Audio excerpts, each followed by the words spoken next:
I grew up on a farm in a rather big family with 8 siblings. By Norwegian definition, almost every household in Romania can be called a farm. At least before the communists came and took the animals and the ground, making life very difficult for us.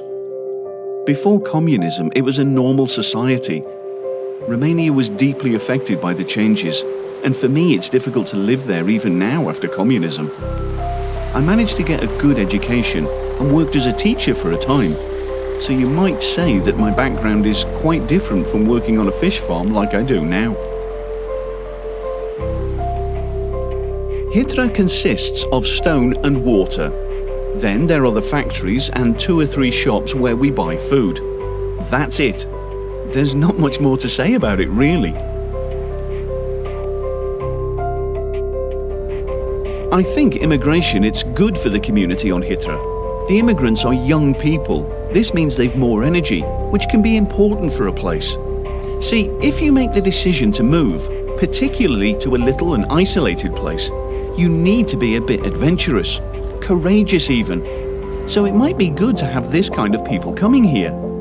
The population has increased, which creates new jobs, also for Norwegians, and good jobs at that.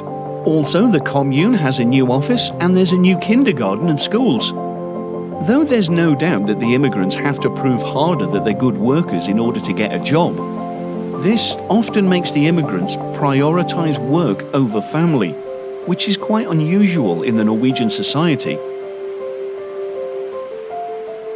Norwegians might assume that we immigrants come here because of the high salary, which is partly true, of course. But I think that immigrants only use NAV when they're out of all other options. You've to understand, if you come here to earn money, it makes more sense to work than going to NAV. It's only when they run out of solutions that they appeal to NAV. But I don't think that's their goal. In my home country, there's a kind of tree that has no fruits or flowers, and some might see it as useless. But it's a strong tree. My father planted a seed of that tree, and after a time it was good wood for us. It's the same with immigrants and identity. I believe the immigrants cannot immediately adopt all the Norwegian culture. We've to keep our identity for a time.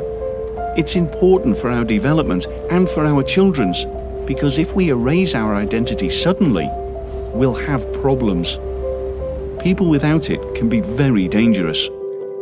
As such, I believe it's better to have one identity that does not fit with society around you than having none. After a while, you'll see how it works out. But for now, like with the tree, we've to be patient. If we cut it, we risk having nothing at all.